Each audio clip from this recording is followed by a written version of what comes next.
What you're going to find at the big box advisor's house is that they pretty much do one thing. They sell stocks, bonds, and mutual funds. They might even pull out a variable annuity out of their hat every once in a while. But ultimately, everything is in the world of Wall Street. Now, I'm not here to tell you that Wall Street's bad. Wall Street's been a wonderful tool to help grow and accumulate your wealth. But I will tell you this, Wall Street is not the most efficient place to draw income. So there's a risk that's associated with Wall Street that's hidden while you're growing your money. And that's what's called sequence of return risk. And that's the risk you take when you're taking withdrawals out of a falling asset.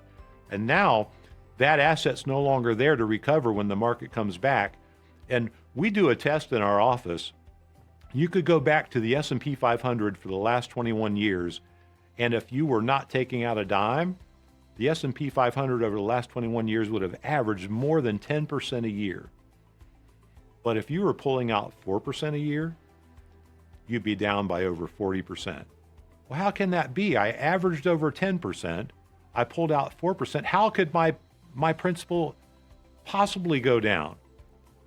That's the secret the broker hasn't figured out, because they'll tell you if you average 6% and pull out 4%, you'll never lose principal. Folks, that's just not true. And that's what the big box store is just not telling you. So what's the difference between a big box store broker and an independent financial advisor? Well, first of all, the independent financial advisor has a fiduciary responsibility.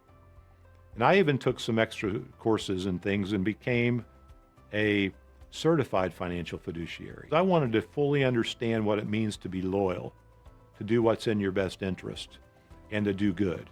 Because ultimately, isn't it what it's all about? When you're looking for an advisor, do you want someone that has the ability to do what's in their interest, or do you want someone that's legally obligated to do what's in your best interest?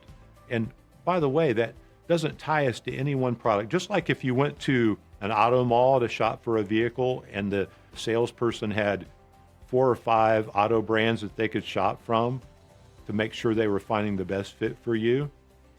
Or if you just went to one dealer, maybe you went to one brand and they're trying to discredit every other brand because if you don't buy their brand, they're not going to make a commission. That wouldn't be fair. Well, it's not fair to only be sold one product because that's the only product I have to offer, and try to discredit what everybody else does. Try to discredit the insurance world. Try to discredit the banking world. Try to discredit anything that's not a stock, bond, or mutual fund. The independent advisor now has the ability to go to any world of money. If you need income, they can find the most efficient income strategy. They're not tied to just stocks, bonds, and mutual funds. And if you need things that are growing in the market, now we have the ability to find the finest portfolio managers and put together a plan that's designed specifically for retirement. For a complimentary portfolio review from an independent financial advisor, call the number below or click on the link, and we'll be happy to do a portfolio x-ray for you with no obligation.